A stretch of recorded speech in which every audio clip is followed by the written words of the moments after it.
The government wants to cut the benefits bill and counter welfare dependency. Ministers know voters have little sympathy for the 40,000 UK households whose benefit income is greater than the average take-home pay.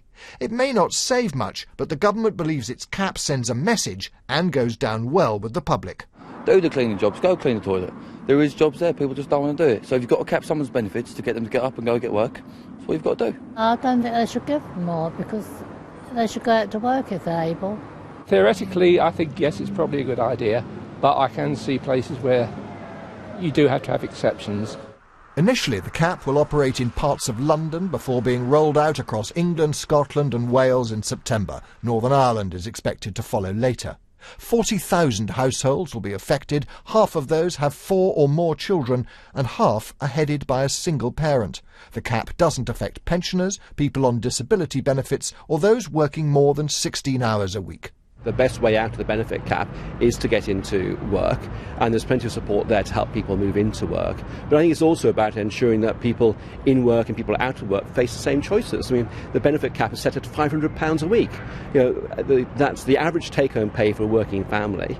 So people in work and those out of work have to make the same choices. Here in London, it's estimated that 20 to 25,000 households will be hit by the cap. That's roughly half of all the families affected nationally. And the reason for that is the shortage of affordable housing in the capital. That pushes up rents, which pushes up housing benefit. We've said that we're in favour of a benefit cap, but it's got to be adjusted regionally depending on housing costs in each region. The danger of the way the government is doing the benefit cap is it forces people into temporary accommodation, bed and breakfast accommodation, which drives up costs, not reduces them.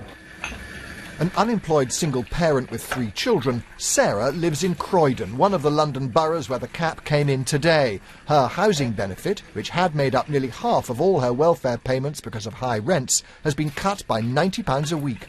I'm not going to be able to replace school uniforms, I'm not going to be able to pay for them to do school trips, I'm not going to be able to replace shoes when they wear out. I mean, it really is that dire, because to find that much money out when I'm barely managing now just seems to be utterly impossible. Critics say setting the cap at average earnings may sound sensible, but is unfair on some. When the government calculated the average wage, what they didn't do was calculate the in-work benefits that people on the average wage would get. So someone in London earning £26,000 would very likely get housing benefit. They'd certainly get child benefit and they'd probably get child tax credits. This is unfair. Until we build more homes, in order to bring down the cost of rent, we should take housing costs out of this cap. The government says the cap was never intended to make great savings, less than £200 million a year out of a welfare budget for working people of around £90 billion. It's about reinforcing a key principle, that welfare should never be allowed to become a lifestyle. Mark Easton, BBC News.